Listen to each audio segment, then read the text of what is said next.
Okay, let's get started. So we're going to talk about comprehensive planning. It takes a village. We all know this. So let's get going here. All right. So when it comes to your child or loved one with disabilities, what do you worry about? What keeps you up at night? Sometimes I've heard families say, gosh, what's going to happen? Who's going to support or do the things that I do? I've heard families say, I can never die. So let's talk about what we need to do to make sure that our loved ones, especially when we're talking about our children, the chances are they will outlive us. That's the order of nature. Let's hope that's the order it goes. But you may be doing things that you need to make sure there's a succession plan in place to support your loved one. So we'll talk about that. Keep in mind when we do this type of planning, the best time to start planning is now. I've had many families say, oh, well, my kid's still little. I can wait till they're 18. That is not recommended. None of us know if we're going to make it home from work tomorrow. So we need to make sure that doing the planning now. It's also complex. And I always use the word, it's a process. So trying to push it off and keep kicking the can down the road is not going to give you any peace of mind. So starting now and doing baby steps will get you there. And then finally, planning is not a one and done experience. Life changes, our loved ones change and evolve. This is a dynamic, fluid process that you will continue to review. Yes, the upfront part is a little more heavy lifting, but then once we get down the road, you still need to go back and review it and tweak and fine tune as things evolve and change. So today what we're going to cover is who needs to be at the table when we're doing this type of planning. We're going to cover the 4 major pillars of comprehensive special needs planning and talk about 2 common tools included in special needs planning, which are special needs trusts and ABLE accounts. So how did I even get drawn to this planning? Well, I too am a parent of a child with special needs. She does not have spina bifida, but I am very familiar with life in a wheelchair with my daughter. She has cerebral palsy. Cecilia is 16. About 10 years ago, I was frustrated with my advisor as I continued to say, what are the things we need to do to make sure that she's set up correctly in case something happens to me? I know there's something we need to do special, different than my other 2 children, but I didn't know where that was. And my advisor was unable to answer that and quite frankly, usually just ignored the question. So I started doing some research and couldn't really find an advisor that could help me. So what do we do as parents when the solution is not obvious? We create the solution. So who needs to be at the table when we're doing this type of planning? There's 4 major experts that need to be at the table, and this is part of the reason that families feel overwhelmed and confused. Most often, instead of it being comprehensive planning, parents are often, they talk to one advisor, but then they don't tell them about the other pillars of the planning. So financial advisor is going to help you with the money aspect. The government benefit specialist is going to help you with government benefits to make sure that you're not leaving any money on the table, but also making sure that your loved one's able to take advantage and maximizing those benefits that may make them the most independent as possible. The attorney is going to handle the legal aspects, and we'll get into that a little bit more with special needs trusts, but an estate planning attorney or elder law attorney who's very well versed in special needs trusts. So make sure that you understand it's not your brother-in-law who happens to be a divorce attorney who should be doing your special needs trust. This is a very subspecialized part of law. Many estate planning attorneys don't often work with special needs trusts, so you want to make sure that you're working with somebody that truly is a subspecialist in this area. And then finally, the life care planner. The life care planner and manager is going to be that ribbon or the person that kind of brings everything together. So you get the money part taking care of the government benefits and the attorney, but if you have somebody who's very dependent on others for their support, you may, as the primary caregiver, say, but how does all this translate into what I'm doing now? And that's where that life care planner and manager will come into play. So when we're looking at your special needs planning, we have to take a step back and look at your entire financial situation. Many families I sat down with would say, hey, I'm just here for the special needs planning piece. Okay, but when you go to your physician and say, my arm is hurting, they don't immediately say, well, we must need to amputate it and send you off to a surgeon to cut it. They're going to ask some more questions to get a really big picture to find out, well, is it you need PT? Did you break your arm? Is there an infection? Or maybe you're having a heart attack. This is kind of the same thing when we do this planning. We got to step back and look at, is mom and dad or whoever the primary caregivers on track for themselves financially, putting that oxygen mask on themselves before taking care of their child, just like in the airplane. The reason for that is if there's nothing left at the end of your life for your child to inherit, you don't need to worry about special needs planning. I know that sounds pretty harsh, but that's the reality. Now, I know as a parent myself, we usually end up giving up a lot of our own and making a lot of sacrifices, and our inherent is to put our kids first. But in this scenario, we need to put ourselves first because we know life will throw curveballs. So making sure that you are on track for retirement, making sure that you have protections in place in case you have a disability and can't work and can't bring in an income, if you would have a long-term care event, any of those kinds of things. So making sure you're on track. Then we're going to look at your loved one and say, well, what's the vision for them? And if they're at the age that it makes sense and they have the capacity to do so, they may need to be at the table too to talk about, well, what are your dreams? What do you want to make sure happens, and how can we help support that? Where do they want to live? This matters not just if they're going to live independently or with a family member or friend or a group home, but are they going to stay in the same state when you're gone? This is a huge difference because some government benefits do not transfer from state to state. They're individually state run. And so when you move to a different state, sometimes you have to reapply and there are long wait lists. If that is the case, we need to be building that into the budget when we're talking about that financial planning and that funding need for that special needs trust. Who's going to provide the day-to-day care and how will that be provided if that is necessary? And then what are the social things or what are the things that are important that you want to make sure that happens for your child or your loved one? Is it that they go to a special camp every year? Is it that they take a certain vacation? Is it that you get them back to wherever their other siblings are, so on the major holidays, those kinds of things. So making sure that you build that into the budget is key. When we look at government benefits, this is an area that I found many families were leaving money on the table. Now, by no means am I a government benefits expert. There are experts out there. They're few and far between. The really good ones you usually have to pay some money for, but they usually are well worth every penny. I'm going to give you a high level of government benefits. Like I said, I know enough to be dangerous, but many families do not understand benefits and are leaving significant money on the table. And if you can free up that cash through government benefits, that's money that can then be used for the solution for your funding plan. So there's SSI, which is supplemental security income. That is strictly based on assets and income. If your child's under 18, it's based on the parent. If the child is over, it's the individual. There's SSDI, Social Security Disability Insurance. Your child as a minor will not qualify for SSDI based on their own disability alone. It's based on whether mom or dad are drawing SSDI or drawing their own Social Security retirement income, or if mom or dad has passed away. Medicaid will be likely the health insurance for many families, loved ones, their children, once they age off their own, if they do not have their own employment that provides those kind of healthcare benefits.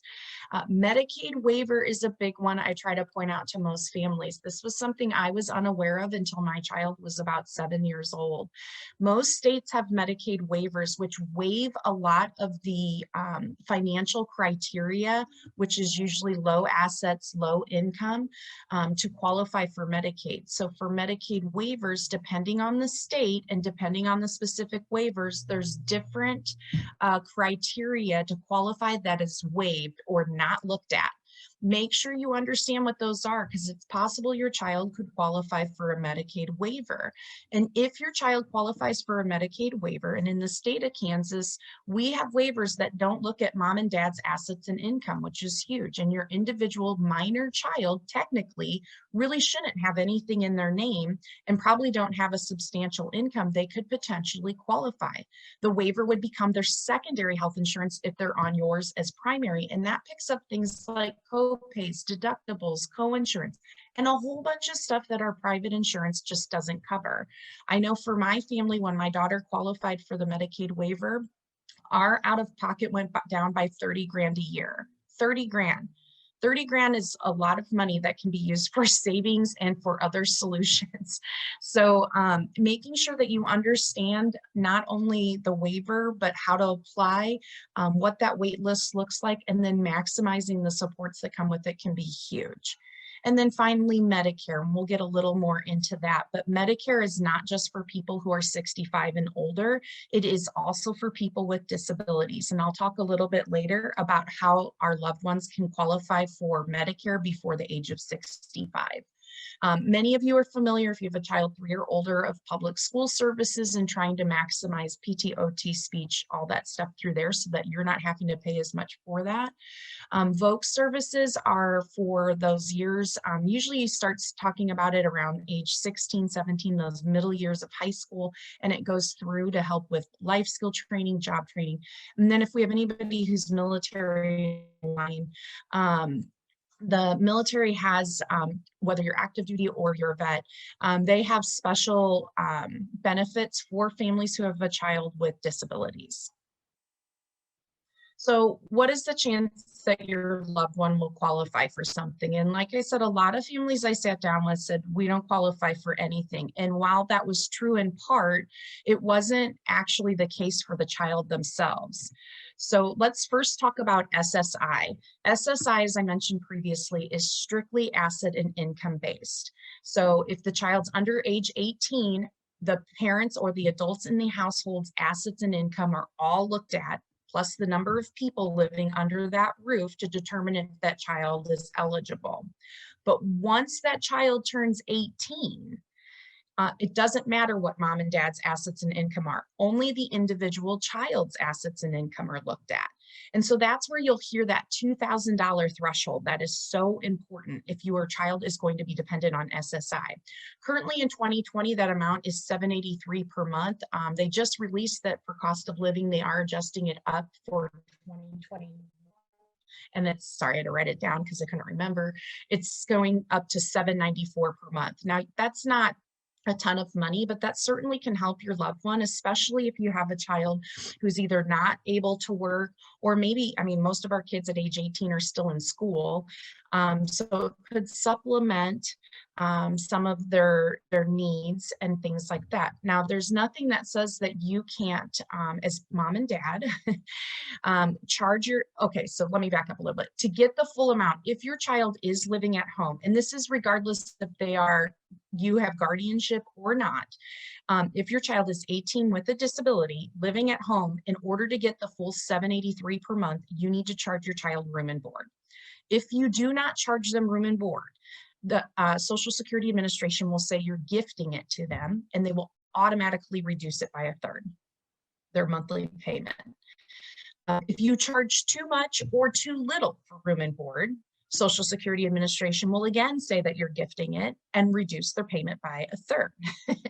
So it is important that you do that, because there's nothing that says that you, mom and dad, once you charge your child room and board, and you can do so right when they turn 18 on an IOU basis and keep it in an Excel spreadsheet, because they won't get approved immediately. It usually takes about 5 months.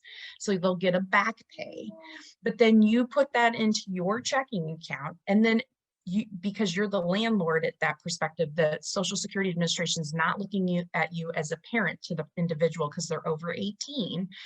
You can do whatever you want with that money. And many families then gift it into an ABLE account so that it is for that individual person.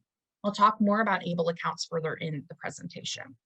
So let's get to SSDI, Social Security Disability Insurance. So there's a couple of ways for an individual to qualify for SSDI. Just like any of us that are working and have been paying Social Security tax, if we have a disability and qualify under the definition that Social Security Administration has for disability, which is not being able to keep gainful employment, which means making $12.60 or more per month, or you have to make less than that, excuse me, and having a disability that's going to last over a year and potentially could cause death. That is the definition for being an adult with disabilities. If the individual child is 18 or older and has worked the minimum number of Social Security Administration credits, and if they're before the age of 30, the number of credits are different. So it's less. Once you get to the age of 30, I believe it is, you have to have worked 40 credit hours, or not 40 credit hours, 40 credits to be able to qualify for SSDI. So it's a little bit different for people who are younger because obviously they haven't had enough time working into the force to qualify. But if they've paid Social Security tax, they potentially could qualify for SSDI. The other way, and most families don't know this, nor do most financial advisors, is that if a parent starts drawing their Social Security retirement income, and their child had a disability prior to the age of 22, which anybody with spina bifida was born with that, would qualify, and their child is determined by Social Security Administration, qualifies as disabled by the Social Security Administration definition. When mom or dad starts drawing their Social Security retirement income, the child can qualify for an SSDI benefit equal to 50% of mom or dad's Social Security retirement monthly benefit, and it does not impact mom or dad's monthly benefit. Now, if both mom and dad are drawing their Social Security retirement benefit, it's the calculation for the child's based on the higher of the two. It's not them combined.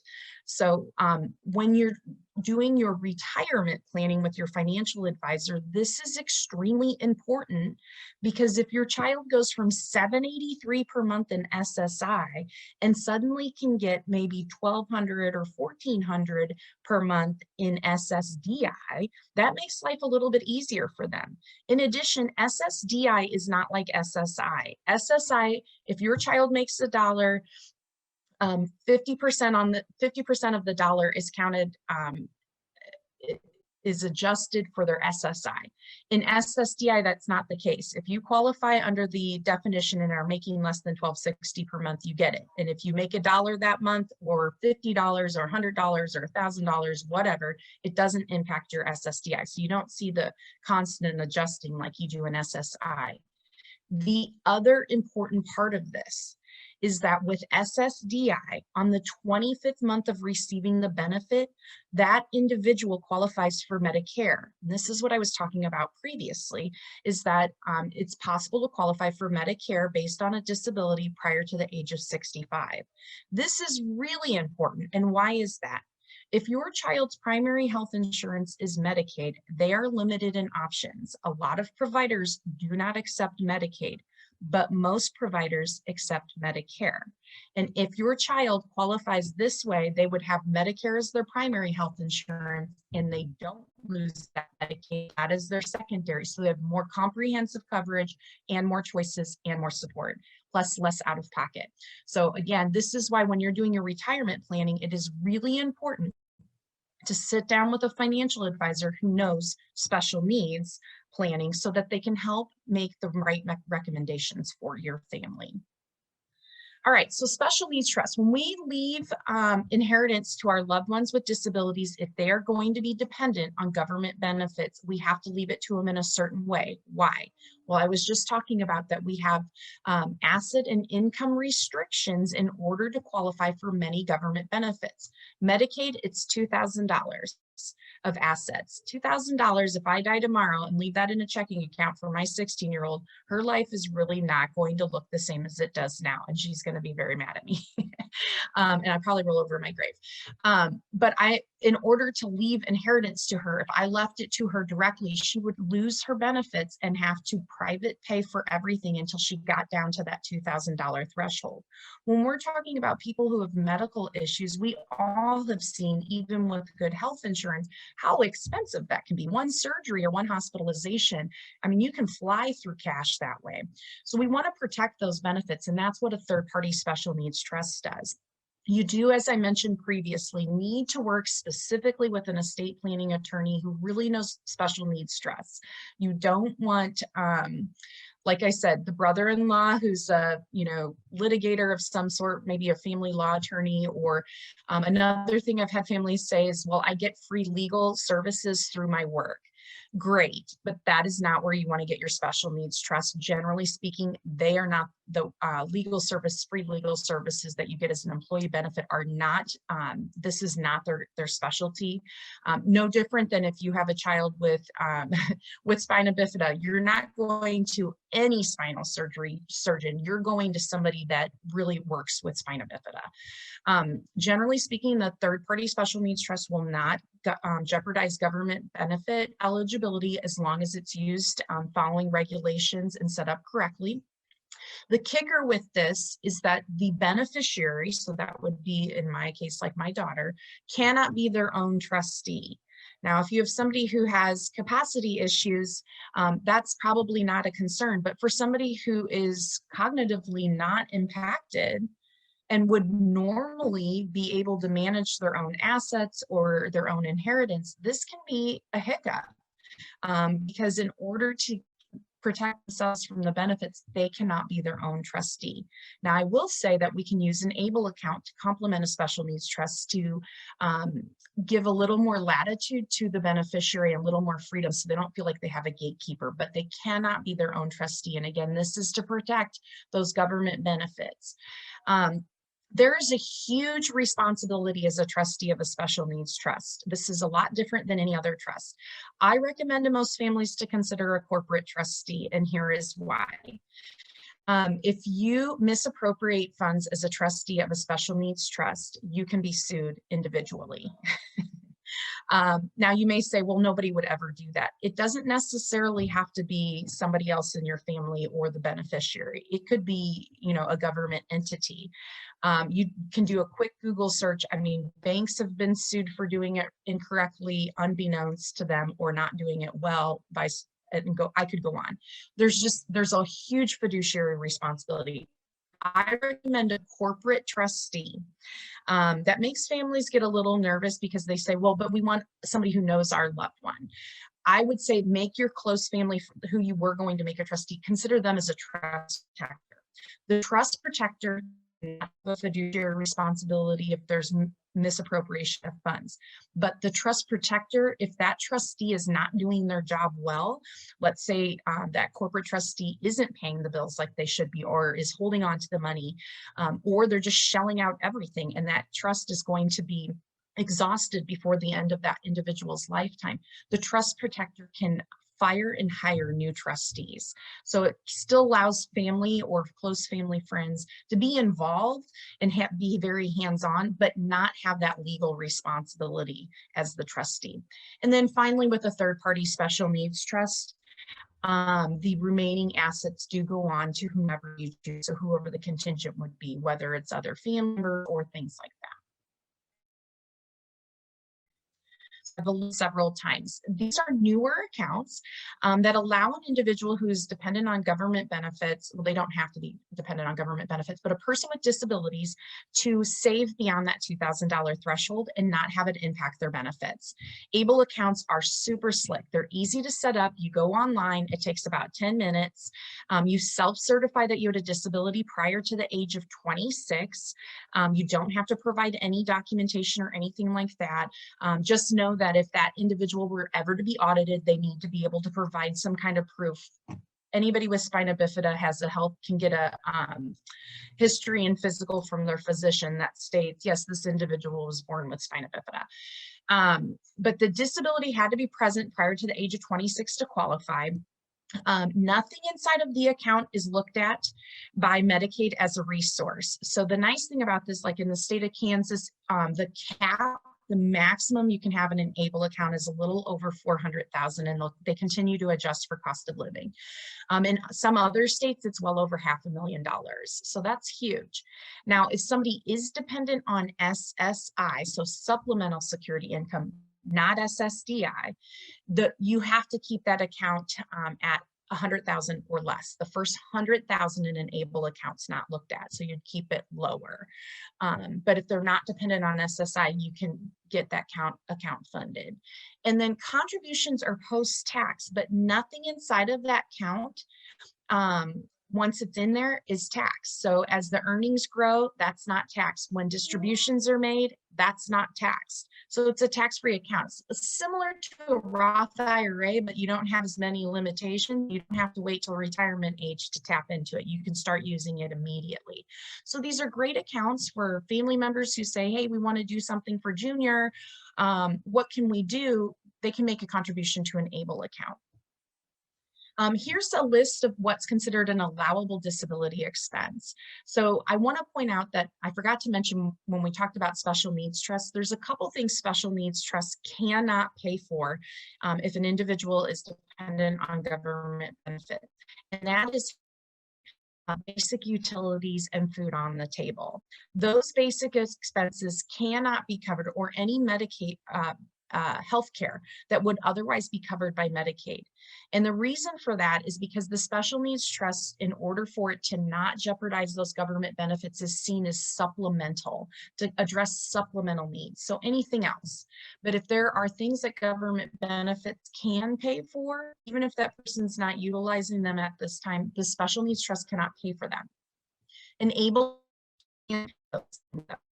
that is where we really use the two together. I often had families say, well, do I need an ABLE account or a special needs trust? And the answer is it depends, but the two can complement each other to achieve more of what a family is trying to, the goal that you have for your loved one. So a special needs trust can fund an ABLE account. So let me give you a scenario. Let's say that your loved one lives in somewhere and they have a nice apartment, and to pay for the basic utilities and all that, let's be honest, if they're dependent on SSI, $783 a month is going to be tough to pay for rent or mortgage, basic utilities, and get food on the table for anybody. I don't care where you live. So how do you supplement that without harming their government benefits? Well, you can pay into an ABLE account, and the ABLE account can pay that. So then you can make sure they have enough to cover that. The other thing is an ABLE account falls under the tax code of 529. You may have heard of 529 college savings plans. If you have a loved one that you started a 529 college savings plan and they either didn't exhaust it, or it's becoming obvious that college may not be in the future for them, you can roll that into an ABLE account. Now you are limited. So ABLE accounts aren't perfect. You can only roll in $15,000 per year, but you can use an ABLE account. An ABLE account can be used to cover the things that a 529 college savings plan can be used for. One last thing is that an ABLE account, there's what's called a Medicaid payback. Now, and this is confusing to a lot of families. They think that if they get an ABLE account set up in a state that doesn't have a Medicaid payback, then they don't have to worry about it. That's not true. Once you open an ABLE account for your loved one, if they receive Medicaid in a state, regardless of where their ABLE account is, after opening their ABLE account, if they have received Medicaid in a state that has Medicaid payback, what's left in that ABLE account upon their death may be that Medicaid program may be able to go back and ask, put a lien on that account first before it goes back to family. Now, I've had families say, well, I don't like that at all. For somebody like my daughter, Medicaid would get it all. So the workaround for that is that you can keep the account at a lower balance. So maybe like $60,000, $70,000, because you can pay funeral and final expenses out of it. The other piece to that is, keep in mind, I know that we're talking to most people who are Kansas residents. Kansas removed their Medicaid payback on that. So you don't have to worry about that. It'd be if your child had Medicaid services in another state. So here in the green are all the states who have ABLE plans. So most states have them. If you don't like your state's program, you don't have to use your own state's program. You can use a different state's program.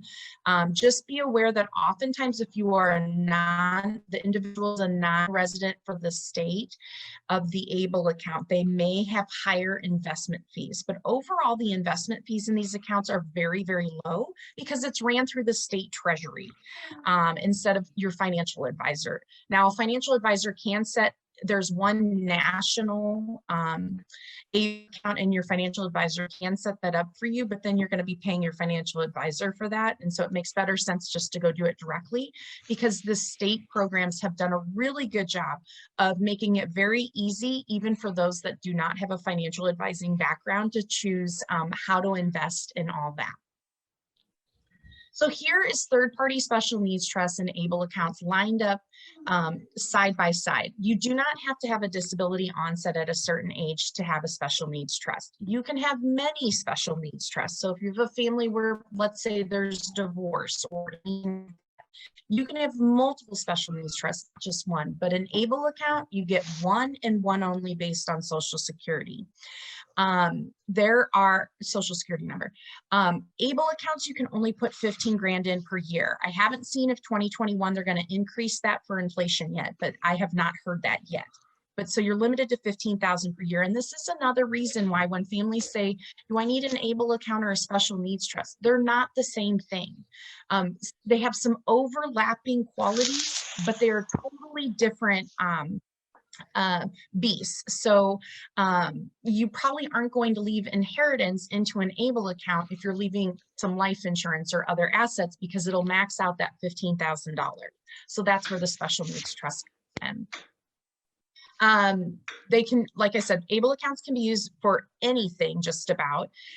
Third-party special needs trust can be used for anything except the basics, or anything that would be covered by government benefits. ABLE accounts grow tax-free, come out tax-free. The money that goes into them is post-tax dollars, so you don't get a federal tax deduction, but in the state of Kansas, if you're contributing, there is a state income tax deduction if you make contributions to a Kansas ABLE account. And then, like I said, you do have to look at the Medicaid payback on an ABLE account, but you don't have that on a third-party special needs trust. And then finally, on ABLE accounts, many states have a checking option. They have a debit card. They have debit cards you can preload if you're trying to teach some financial responsibility, some budgeting. I had families who really enjoyed this because they were able to, when Junior went off to start working, they had started off giving Junior $50 and they spent it all in one day or lost it. This allowed them to preload it and say, hey, once that debit card's empty, you better pack your lunch. And so it really helped individuals, gave them some more independence, but also taught them some of these things. I want to go back to also, when I was talking about the special needs trust, the beneficiary can't be the trustee. On an ABLE account, the individual is their own, they have control over that account once they turn 18, unless they have a financial conservator or guardian, not a representative payee. A representative payee has no control over their ABLE account, over an ABLE account of an individual once they turn 18. So that's where, if you have an individual where there's not a concern about them having access to their own finances, the ABLE account might be the best thing for them, so that they protect their benefits. They have freedom to use that. The special needs trust can fund that ABLE account, so it keeps it fully funded. And then that way that individual has that account to use without having to go to the trustee and get their sign off on it. So how much does your loved one need, and do you have enough? These are two of many questions that I used to get all the time. What we do, we have a financial analysis tool at Hope Trust. And so what we're going to do is help you build that budget. Now, keep in mind, if you are providing service or support to your loved one, you probably aren't charging for it. If you're providing transportation, if you're doing advocacy, if you're coordinating care, any of that stuff, when you're no longer here or capable of doing that, So we have a tool that helps you build that budget, but one of the things is remembering that the support and services that we provide for our own kids or our loved ones for free may have to be hired in part or totally when we're no longer here. That is a big thing to think about. We need to look at current and future potential income sources, determine what assets are going to be utilized to fund that trust, and consider how they're taxed inside of a trust, guys. This is one piece that a financial advisor is so helpful for making you understand. I often sit down with families who said, oh yeah, we did that special needs trust thing, and anything that would have gone to junior with disabilities, we just have it going to their special needs trust. And I would go, well, did you realize that, you know, what you're putting in there is taxed at a compressed federal income tax? And so with $13,000 of earnings, it triggers the top, oh, there goes the screen again.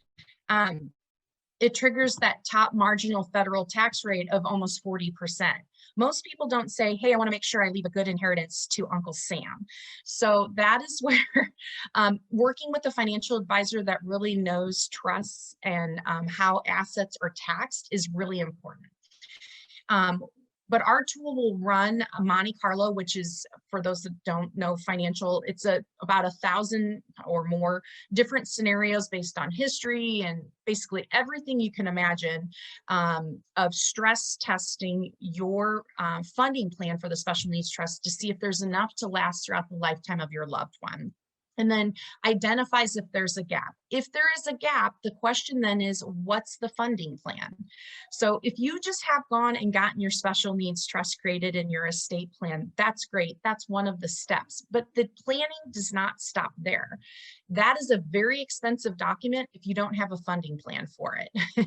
So making sure that you have a funding plan, that it's enough, and that it's been stress tested is huge. All right, so I'm just going to fly through the next few slides here because I realized I'm pushing up on time here.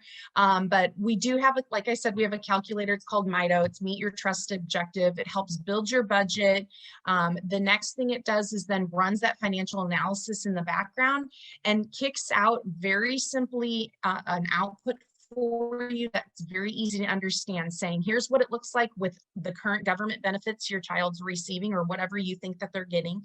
Here's what it looks like without. I think it's really important to get that spectrum of if you have enough funding in both cases with and without government benefits, because it's not that government benefits are going to go away completely. But we all have seen through the years that government benefits are often the budget, they get budget cuts. And so what your child may or may not be getting now may be very different throughout their lifetime. And so making sure you really understand so that you get a sense of, do we have enough funding delegated to fund the special needs trust or not, so that we know that our loved one's taken care of and we feel good about that. That's what our tool helps do. Finally, the last piece to this, we talked about the finances, we talked about the legal piece, we talked about the government benefits. But then there's the piece of, but my kid has these different nuances, or my kid has these different behaviors, or, oh my gosh, there's this whole medical history, or all of this other stuff that needs to be known in the care of my child. Where is that stored? If you're like 99% of parents, it's stored mostly in your head, possibly a few documents here, there, scattered on a portal over at maybe Mercy or wherever your medical home is, maybe in a shoebox somewhere or fire safe. Everything's scattered. If you don't make it home tomorrow, who knows where all of that is and how easy is it to get? If it's in your brain, it's lost. So this is where a life care plan really comes into place, especially if you have somebody who is more dependent on others for their care. Take, for example, my daughter, who's mostly nonverbal and has a heck of a lot of a medical history with a lot of different providers and everything. So we have our life care plan with Hope Trust. It's all online. It allows me to update everything very quickly through my phone if I need to. So when I go to a doctor's appointment, they say, what's her current meds? I just push the button. Here you go. That's very nice. But it has all of her documents in one place. I am divorced. I realized that her father didn't know who half of her physicians were because I'm usually the one who takes her to the appointments. No slam on him. It's just how we divide and conquer. He was taking her to, I'll give you an example. He was taking her to a doctor's appointment for me. And actually called from the road, instead of going down the street to her doctor, went to the one she saw 5 years ago in Columbia, Missouri. Um, so they drove 2 hours away. Anyway, that's when I realized, like, oh, wow, we need to get this kind of organized in one place so that if something were to happen, all of the information's in one place. But it's not just that. It talks about my wishes for her. It talks about her dreams. It talks about not just the medical and the healthcare stuff, but it has everything on there, who all her providers are. My daughter has, get this, over 50 providers. And it's just, it makes everything in one place organized now for me and for her dad, but also for, if both of us get taken out, for whoever is stepping into those shoes. It also allows us to give people access at different levels. This is kind of a example of the life care plan. So you hit a button and it produces this very thorough document with all the updated information on there. But it also allows for you to give different users different access. So it has that financial tool piece. It can say, what are the assets being used to fund? If you don't want people to see the financial piece of it, you don't have to give them access to that. So let's say your other kids, maybe you don't want them to see the financial piece of it. Then you don't give them access to it. Or maybe you have your case manager on there, or your child, if they're an adult and have a caregiver that's supporting them, maybe you have them on there so they can see the life care plan piece, but they don't see any of the finances, and they don't maybe see some of the other pieces. But perhaps your financial advisor, you want them on there to see the financial piece. They don't need to see all the medical history or the life care plan or any of that stuff. So you can grant people different access levels, whether it's at individual document level, the care plan, the finances, all of that stuff. I need to go back again. I had mentioned earlier, put your own oxygen mask on before you put it on for your child, just like in the airplane. You must plan for yourself. I know that sometimes when we get a diagnosis, life kind of stops and we're trying to figure out how to navigate this new journey. But you still need to go back and plan for yourself, mom and dad. This is a piece that if you are not on track, or if something were to happen to you, your child, it harms them. If you have nothing at the end of your life for your child to inherit, then you really don't need to worry about special needs planning. So making sure that you have the protections in place so that if you lose your income, you still have income coming in, that you can retire someday. I have families say, well, I'm going to work till the day I die. Well, that's great. But what if you live to be really old and you can't work anymore? Unfortunately, we all know curveballs happen in life. And so making sure you have those protections in place is really important. So working with a financial advisor who can help you with that is really key. Finally, just some considerations. If you do have a gap in your funding, oftentimes life insurance can help with that. But that's, again, where that financial advisor can come in and help you determine different strategies for how the funding is going to be for the special needs trust. You need to make sure that you're protecting your family and your assets. And then here's the other piece. If you do your estate plan and have a special needs trust, great. Make sure it's done with somebody who's very well versed in special needs trust, then it should be structured properly and executed correctly. But that doesn't stop there. It's not just the funding, but then you have to go back to your assets and make sure they're retitled correctly, making sure the beneficiaries listed on your different retirement accounts are updated, all of that. You have to go through everything. So again, you can see how this planning, I totally get it. It's a lot of work on top of everything else we're doing. But if you're working with a good special needs planner, they will help walk you through and break it down into manageable little pieces of here's the next 1, 2, or 3 things you need to do. And they'll just keep following up. And once you get those 3 things done, okay, let's work on the next 1 to 2 things. And then finally, making sure that you have the entire team in your place. Again, like I said, if you have a special needs trust in your estate plan, but no funding plan behind that, well, you just spend a heck of a lot of money on a really expensive document that doesn't serve its purpose. If you have the financial piece taken care of, but you don't have a special needs trust, then you've just jeopardized your child's government benefits and they have to private pay everything for their health care and support. And so again, making sure you have all the pieces and the people around you that need to be there is very important. So just to recap, it takes a village. Just like you don't just go to a pediatrician or a primary care doctor for your kiddo, you need more than just one person at the table when it comes to this type of planning. it's a process, as I had just went through. Obviously, it's a complex process. There's a lot of nuances. I just gave you the tip of the iceberg. Everybody's the process for everyone is very individualized based on scenario, situation, finances, and everything. And then finally, make sure that you're taking care of yourself.